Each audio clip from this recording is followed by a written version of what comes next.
Cool Blues value clarity and structure. So in order to get the best from them, quieten your body, slow down your pace, and maintain a slightly more formal pose.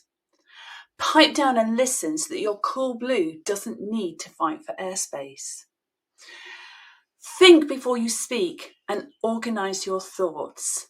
Your ideas will be so much better received.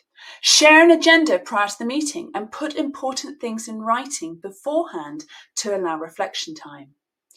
When a change is required, acknowledge the potential domino effect on the details that your Cool Blue colleague cares about. Don't be flippant on the important issues. It will appear that you simply don't care.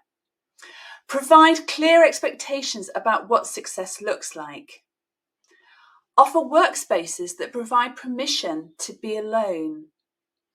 And acknowledge the value of the work that Cool Blues do. It is often behind the scenes and therefore taken for granted.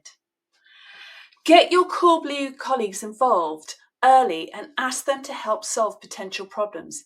Their genius for this is often missed because in our noisy world, we don't create the environment for them to be their best selves.